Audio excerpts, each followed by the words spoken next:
What's going on, everybody? It's your boy Cordell the Jurassic Waits. Today is Wednesday, July 17th, 2024.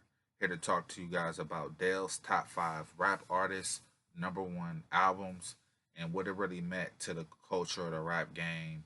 Um, Pretty much, we're going off of their the album's record sales. Um, what was their if it was a classic, and we're just pretty much just doing if you was to take this album away from them, would you still look at this artist the same way? Um, but really going off the impact of their first album and what it really meant to the rap game. We had two honorable mentions here on our list was Nicki Minaj, Pink Friday, and the second person was Young Jeezy Strap or Die. Pink Friday, she's Nicki Minaj has been probably the biggest artist, like I said, in the last decade or two, since female, since probably if not bigger than Lil Kim, or if not artists like that. But Nicki's definitely one of those artists. When she came out, you kind of knew that you was getting a big time artist at the time. Young Jeezy's Trap or Die, big time influence to the hood, big time inspiration. I think he had a lot of people motivated, doing a lot of big things. Um, at the time when Jeezy dropped, it was really in our top five. So we actually had to dig deep and get closer into this top five. Like I said, this top five was no particular order. We're just going in our five artists that we feel like did their things off their first albums. We had Dr. Dre the Chronic. Um, Big influence on the West Coast. We know that he was a producer doing his thing prior to not really looked at as a rapper, but the Chronic had a big time influence into the rap game. Not a lot of music from Dre. Didn't have to do that, but if you could take the Chronic away, how would you guys really judge Dr. Dre? Um, just off of album wise, off of anything, just doing stuff. So we had to put Dr. Dre here on the list with the Chronic. Um, we have Jadakiss, Kiss the Gang Goodbye.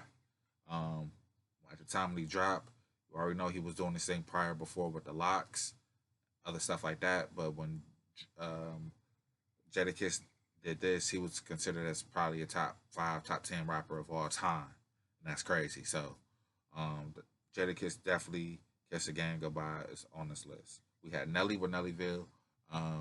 We felt like the record sales spoke volumes itself, but Nelly definitely was able to retire, do his thing, maybe just do some features.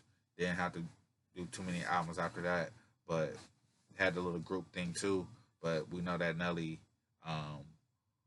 first album was one of those ones, especially off the record sales. 50 Cent, Get Rich or Die Trying was also on this list. Of course, he's still relevant now, but we know that at the time he had the movie, he had the solo, the whole album, he had the whole thing going with it. So he set himself up really pretty good with his whole business career after that album. And the other artists that we had in this was